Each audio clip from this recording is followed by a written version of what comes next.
Hello and welcome back to our Breaking the Chains podcast. Again, we have something really amazing and extraordinary guest tonight, and it's my pleasure to welcome Mr. Jennifer Montiel back again.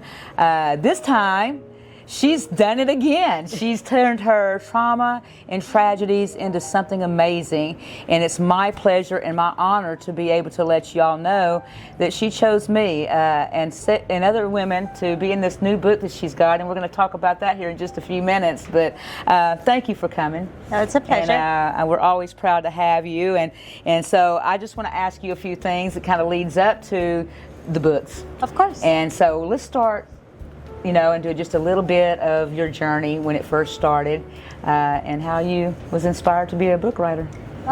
When the book journey started? Well, I want to know a little bit about your story, Yeah. Okay. So a little bit about my story. I do come from a background where domestic, my mother and myself were survivors of domestic violence. And I also went through human trafficking, and I am a sexual abuse survivor as well. On top of that, I am a mother of 3. I am married, and I've been in law enforcement since 2011. Wow. I turned in my badge in April, but I have a different mission now, the way I'm serving my community. So now I am serving the community through sharing my stories, my work, and people's stories through my books. That's amazing. Yes. And so I've had the opportunity to read most of your books, but this one that you're just recently done has truly touched my heart. And so, but I'm just going to ask you a few questions like we always do. So kind of since you've recapped your little bit of your life story, so basically trauma and all your life experiences went into those books and changed the way of your thinking process, changed the way that you handle trauma, and you now have how many books? 14. 14 That books. would include English and Spanish. English and Spanish. Yes. Wow. Well, tell us a little bit about some of your books. Well, I have the children's section. It started with The Adventures of Michael Chepe. My son was the one that motivated me to do those books, and I have some children's books. I have some pet books. When you have loss, grief, if your pet runs away, and then when it comes down to my novel section, I based it off true stories. They get this true story first, and then they get the tools for healing to help them heal and resources. But every book has a different message behind them. Like, for example, Raised by Silence. It's not just surviving narcissistic parents, but it also helps when you have a domestic violence issue or toxic couples that you can't get out of. It's kind of a hybrid, so it helps you in either way, or even if you have a toxic person in your life. That's Raised by Silence. And then Twin Flames is not just a love book, but it's also helps with unbreakable bonds, how to let go. And this book is one of, right now, it's a very, very loved book, and it's 6 beautiful, strong women. And this book has its own song and its own little book trailer. And it's been featured right now in Mexico. It's several news stations in El Paso. We were in KBAB. So we've been in a little book tour. But this book, it wasn't even released yet, and it already had an award.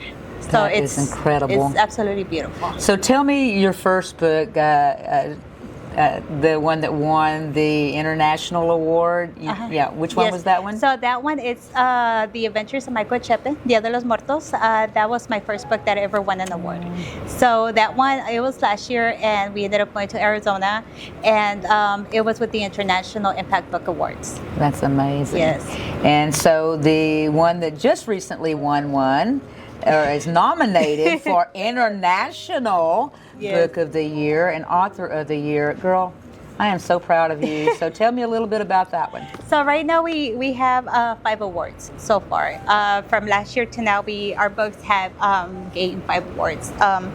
I have with the prestigious International Book Awards, we won. That's the one that right now is competing for Author of the Year for Raised by Silence. And that book is called what?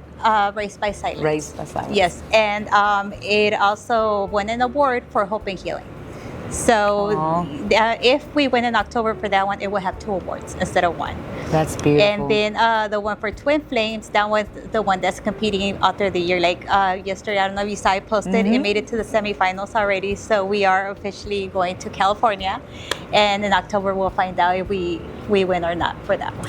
Tell me a little bit about before we get into the questions, Monarch. Tell me what Monarch Storybook and how you got the name for your book titles. I mean, your company. Monarch Story House. So I was trying to find an animal to identify myself, but also like referring back to my culture.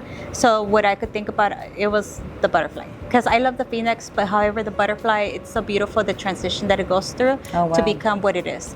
And I believe that we all, it doesn't matter what journey we're in, how much as we are healing or whatever we go through, we're all like butterflies. Yeah. We're just going through the stages until we get to the end. Yeah. So that's Monarch. But the goal of Monarch Butterfly is helping authors that want to publish, or people that just want to learn how to write. Like I tell them, if you want to write a book, just reach out to me and I'll walk you through it. You know, you don't have to give me $1. You do it on your own. Oh, And it's just to get out there, because when I started the books business, I ran into a lot of scammers. They were like, hey, give me $5,000 and I'll write your book. And that's not needed. No. Like when you really want to put your message out there, you can do it for free. Oh, wow. Yeah. So that's pretty much Monarch Story House. We have new writers this year. I have 2 new writers, and hopefully 2 more books coming out this year, and then the additional books won't come out to next year. I'm taking a little break. Yeah, you deserve a break. You have been a busy bee. You know, so tell me what it's like going from the United States and then taking your Spanish book back to Mexico, where your hometown is, and being a part of that. What was that like? Oh my goodness, it's speechless. Like I'm not gonna lie to you, I actually cried in one of the events because the way the people greeted me, like they don't know me, they've never known me, and the people that actually knew me weren't supporting my journey. They were like, hey, just leave it alone and go back to being a cop. You're wasting your time. That's what they were telling me. Even my dad told me that, and I was like, no, I think this is gonna be good. You know, people have to hear this. And when I go to Mexico, it's just, wow, you know, like right now, as we were driving, I almost started crying, but I didn't want it to because I didn't want to ruin my makeup. And a news reporter from Mexico, she shared my book, like The Strong Woman Breakthrough. And I was just shocked because I was looking at her message and then my book comes out. And she was actually reading my book to the people. And I was like, oh my goodness, like look how far it's getting. Yeah. And I mean, so far it's been a very interesting journey, but I like to call it more like a mission. Yeah. You know, since I know your whole story, that you divulged a lot of private and personal information on our first podcast, I'm looking at this little 16-year-old girl who had been through all of this thing, and now I'm looking at a butterfly metamorphosis woman who is succeeding in such ways, and me reading your books has truly inspired me, you know, and I keep thinking, you know, there's not anybody alive that can't overcome these obstacles, you know, with faith in the Lord. And, you know, you just have really made me so proud of you, Jennifer, and stuff. So I want to ask you a couple questions and stuff. So let's talk a little bit more about your Strong Women Breakthrough book. What exactly inspired you to do this book? Well, one day, I'm not gonna lie to you, this book actually first was inspired from me. When I found out that my son was diagnosed with autism, I kind of lost myself for a little bit because, you know, as a parent, you don't want that. And I've seen a lot of cases with people with autism and what they go through. And as a mom, you know there's something wrong, but you don't want to say it. But when they finally give it to you in paper, it's different. And it got to the point where I was freshly out of law enforcement. I'm not gonna lie to you, when I left, when I turned in my badge, it took me a couple of weeks to process, because I mean, I've been doing this since 2011 and I feel like I have done the wrong thing. Like I was just, it took me a lot to process, and I was just like, I felt lost. I was like, oh my goodness, like I am 39 years old, I have 3 kids, what am I gonna do? Like I know I'm an author, but you know, like it comes to a point as a woman that you lose yourself. You're like, I wake up, I do everything for the kids, for my husband. What about me? Like, whoa, how am I going to take care of myself? How is Jen going to get through this? And that's where the book, and I even got to the point where I was like, you know what? I'm just going to drive away. I'm going to leave everything behind. They could keep the house, everything. And at the point, it was very selfish to think like that because I love my family, but it was just in the state of mind that I was in, that I was like, how can I be so empowering to people if I can't help myself right now? So, you know, it took me a while to process that, and then I was like, you know what, I have an idea. So out of that idea, like my husband, we were in the middle of talking that conversation, and he was, my husband's a Christian, so he was telling me, no, God is showing, and I was like, wait a minute, And all of a sudden it came in, and I was like, I have an idea. He's like, oh my goodness. And I was like, so that's where the book came out. And I started sitting down, and I was like, okay, I need 6 females, and I need empowering stories. And I'm not gonna lie to you, I thought about chicken soup. I was like, if they sold books just selling stories, why can't I share empowering stories, help people, and maybe I'll sell some books, you know? Yeah. And I'll put the message out there. And that's where this book was born. I started reaching out to all my females, and you were one of the ones that I was like, please say yes, Miss Brenda, please, because I love your story. And Irene, and even my mom, she was like, can I petition to be in your book? I was like, no, ma'am. So she got denied, even though she's my mother and she went through a lot. But like I told her, no, I don't want this to be about my family. I want it to be around different women, you know, that share their story. I even had one that unfortunately we had to cut out her story due to the book. They gave us a limit. They were like, hey, this is how much we could have. Right. And I even put my story in there. And I was like, hey, I am your writer, but I want you to know who I am. Yes, so exactly. I like to be transparent. So I tell people I am human. I am not perfect. Everything you see on social media, I mean, I try to be very transparent, but we all have a point where we break. So.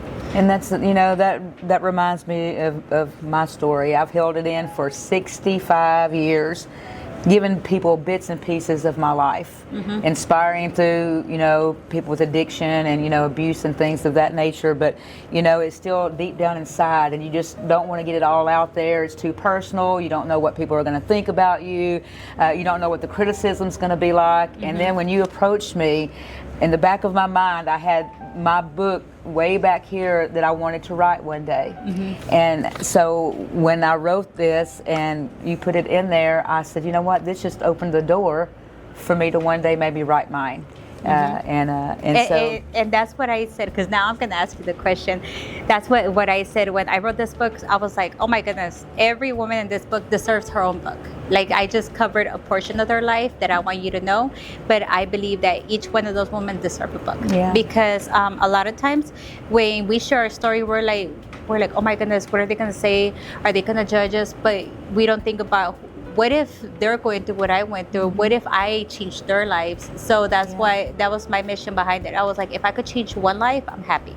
And I had people reach out like, oh my goodness, I love this, and it's different. But what I was gonna ask you, how do you feel seeing your picture in the book and just reading and then knowing, oh my God, it's me, it's Brenda? Well, I'm still kind of pinching myself and truly honored, you know, but even still, it's not realistic, because when I first got the little bit that you sent me and I started reading it, you know, and I wasn't going to tell my granddaughters about it. And my mom mentioned one night, she said, did you tell the girls you're going to be in a book? And I said, no. And Diane was like, you're going to be in a book? And I said, yes. Well, why didn't you tell us? And I said, well, because y'all might be a little judgmental. You're going to say, why did you put that in there, Grammy? Why did you say this and why did you say that? And she said, let me read it. So I went out the car, I got it, and she started reading it. And my other granddaughter had a pen and a piece of paper, and she was taking notes. And after it was over with and stuff, Angel looked at me and she said, well, Grammy, I don't remember when you weighed 68 pounds. And I said, really?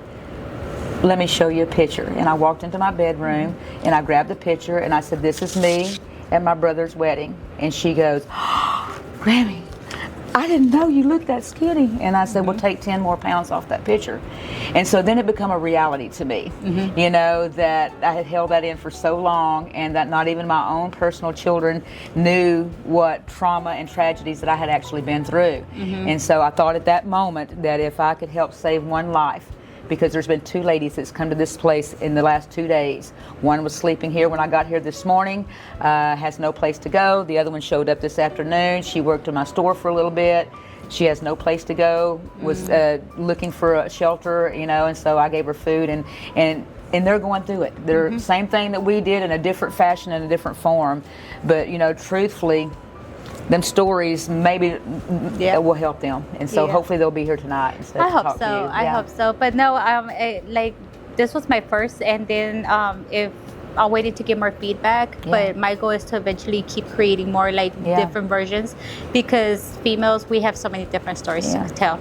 And with this one, what I try to each one has a different, you know, like we have the business owner, we have the mother, like everybody's different. They're not all the same because we're all different, you know. Exactly. But no, this book in Mexico, they love it. They love it, and especially because I put the pictures in it. Yes. And they're like, oh my goodness, like we know the story has a face. Yes. And I'm like, yeah, and they're real, and you Yeah. can meet them, you know. And that's why in like the one for El Paso, my godmother, I put her on the news station, Yeah. and I was like, this is her. I want you to meet Wonderful. her. So if she got through it, I got through it, you got through it. Yes, You could do exactly. We all have somebody that inspires us, and these angels save our lives at some point. So hopefully we're doing the right thing. Of course. And you know what? You inspire me a lot. Since when I started working at Shepherd, I fell in love with you. I don't want it to be like you to think that I was creepy, but I was like, oh my goodness, like I just Thank love you. her, like her mission, what she's doing, how she's helping people. It's just absolutely beautiful. Thank you. Yes. And that's why God connects people together like that, so our journeys can make a more powerful impact. Because everybody is leaving out the most important, Jesus Christ and faith. Yes. And that's what I'm seeing when they walk through my door. And I told that lady today, I can give you $100, but you're going to spend it in about 10 minutes.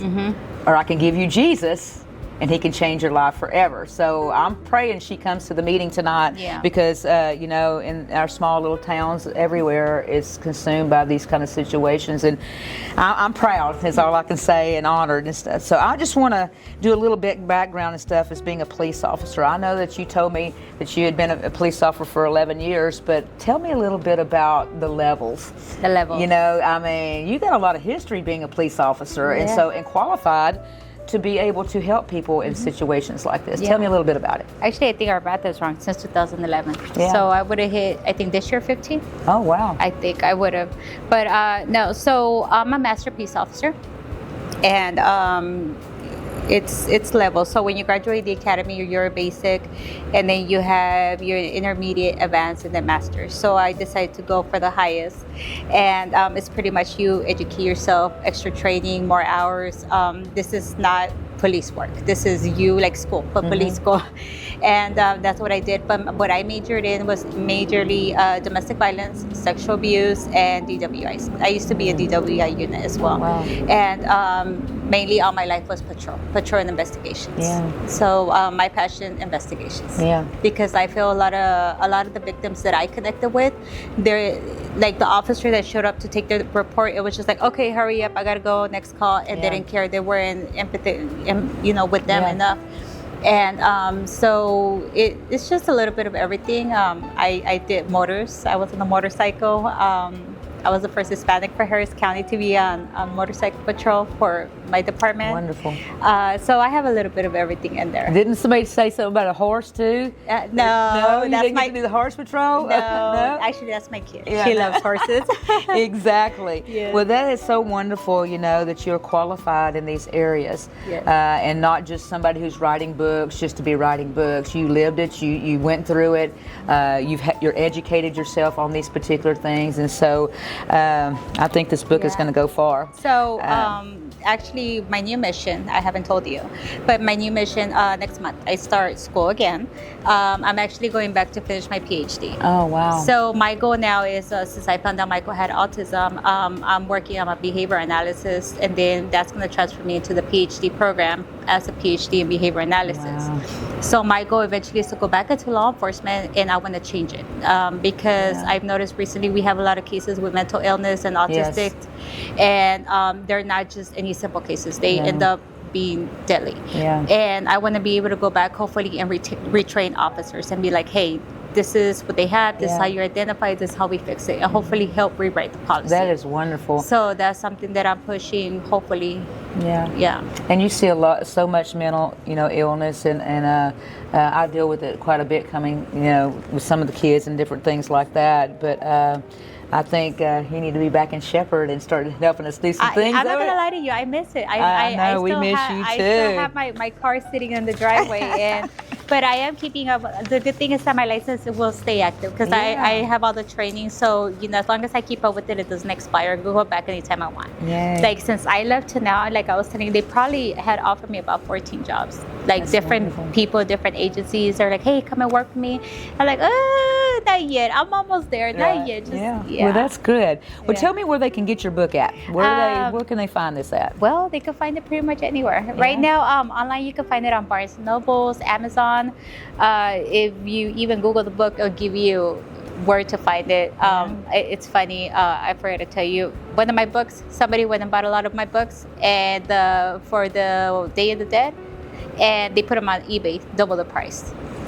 How can they do that? I mean, just duplicated your book and No. They went and bought the books on Amazon, and then they put them on eBay as limited edition, double the price. I was like, okay, I'm honored. You're making more money than I am. That is crazy. Well, I can't wait to read that. Yes. So I did read that you were going to go into a different type of books. I mean, is it just going to be a different author that's underneath your Monarch? Yeah, so what I'm doing Monarch, I made an umbrella. So I have people that are like, hey, we like gory, we like leyendas, legends, you know, and we haven't heard these stories.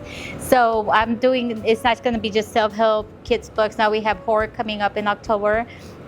In December, I have the one for my veterans that's called You're Not Alone. And that's just to help veterans that are dealing with PTSD or mothers, anybody, you know. But it's just a little bit of everything. Wow. So I have, for example, a funny book coming out, Stories of a Barista. So those are Starbucks stories, you know. That is funny, yeah. Yes. So it's a little bit of everything in there. But so these books, if they buy them from you here in Shepherd, they could just get them for $20. Okay. But if they decide to get them online, they're more expensive. Okay. So if anybody ever wants a book, they could just come to Miss Brenda and get them from me. Oh, nice. You know, so you're the main supplier. I'm the new supplier. If anybody's interested. That's wonderful. Well, I have one more question. This question is for the people out there that are suffering from their past. The ones that still carry these deep burdens within them, do you think that it helped you heal by finally opening up and telling your story? It did. But mainly the first thing that helped me was God. Yeah. I had to, because when I was going through what I went through, I was actually blaming God. Yeah. And I would question him a lot, like, why me, why me? And, but when I changed you know, when God put my husband in my path, I changed everything. I became very spiritual. And then God was the one that started showing me the way how to overcome and everything. So I wasn't shy anymore. Now I could tell you my story and not cry. Like I feel like I healed. Yeah. So in order for you to heal, you have to open yourself, at least to one person, talk about it, get it out of your system, and little by little. Yeah. I mean, if some people can't afford to get therapy, or if they don't go get therapy, there's a lot of self-help that you could do online now. And just little by little help yourself and start opening. So it says don't open the wounds, but I'm backwards. I open them, let them out, and then start the healing. Yeah. Yes. And you're right about that. It's funny, you know, I've been doing for 10 years, well, actually 4 years doing the Get It Off Your Chest program.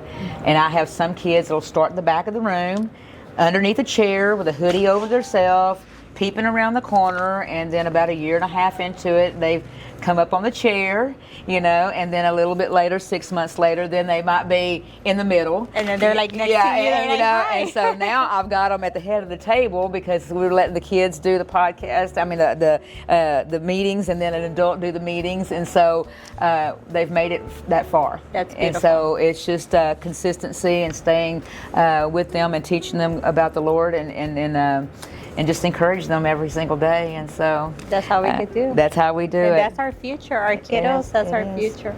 And so, is there anything that you would like to say to our listeners today? And I have a lot of things to say. Well, you just tell them. This is your moment. I'm just really, really thankful being here with you, and thank you to everybody watching this podcast, taking their time out of the day. I really appreciate it, and just continue to support Ms. Brenda's mission, because I know, like I say, I call you the Light of Shepherd because you have an amazing mission, and I'm 100% behind you. It means a lot, girl. Yes. Well, I just, like I said, I know that God connects people together, and I'm grateful and truly honored. So here at 6 o'clock, we're going to have a lot of powerful women up on the stage out here, and you're going to be signing some books. And so that's beautiful. I know, right? And so I'm going, we're going to sign books in Shepherd, Texas, you know, and it's exciting, you know, because we don't have a lot of these exciting things, and so I'm proud, and I know there's a lot of people in Shepherd that are proud of you as well. Thank you. And so anyway, I had an officer stop by and go, when is Jennifer signing stuff? I want to come.